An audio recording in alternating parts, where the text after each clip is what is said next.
Hi, I'm a fish, and I'm about to give you an exclusive interview with Doug Herzog, the president of MTV Network's entertainment group, where he oversees Comedy Central, Spike TV, and TV Land. Yup, really, Doug Herzog talks to a fish.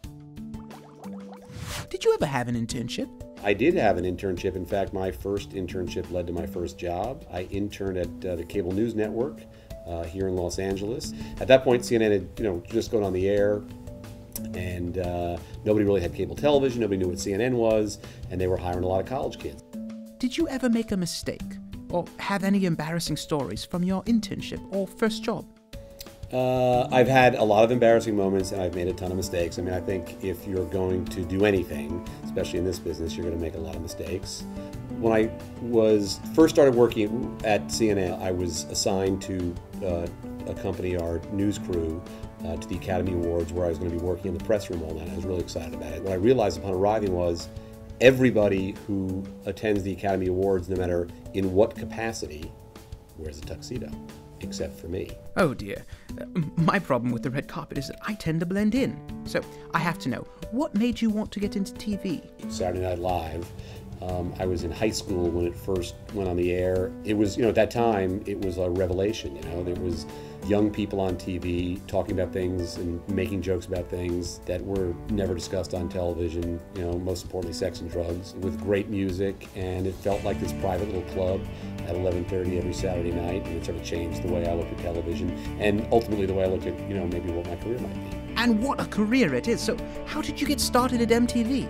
I got hired by MTV in 1984, which was like, kind of the peak of the, the original MTV era. And so I arrived at that point where MTV was still playing videos, and I was the news director. There was no news, staff. It was just ripping stuff out of the music trades and reading them. As MTV very quickly began to realize they needed to move beyond music videos and make original programs, I was like the first guy who would do that for them. I put a bunch of shows on the air. One of note that's still on the air is The Real World.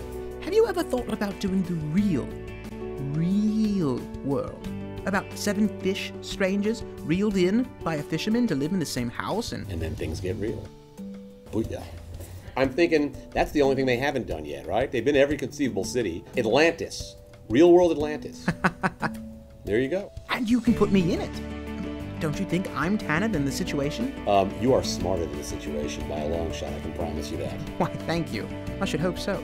So, back to MTV. Yeah, so I was MTV for a long time. It was a great ride, and one of those times in history where it was a bunch of like-minded people working at one place, all in their 20s and kind of making it up as we went along, and it was a lot of fun. We had a lot of success. Do you see similarities to the rise of cable with the rise of web programming? Yeah, absolutely. Just as when I was in college, there was no MTV, there was no ESPN, there was no CNN. I think the same is true for the kids who are in school today, right? So the places you may work may not have existed the day you entered college as a freshman, or may have yet to be launched or invented.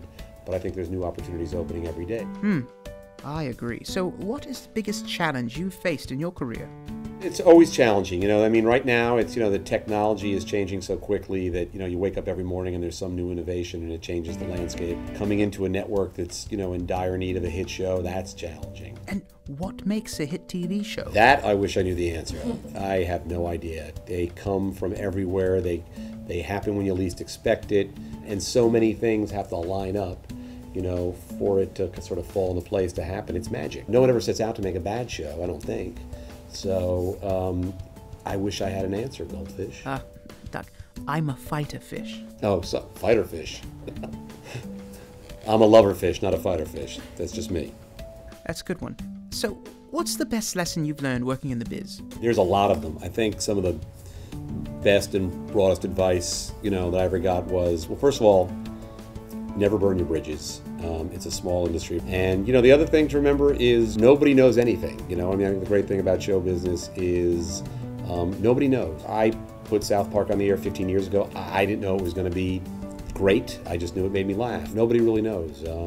And that's an important thing, and you really have to stick to your instincts and your convictions and kind of, sort of follow your passions.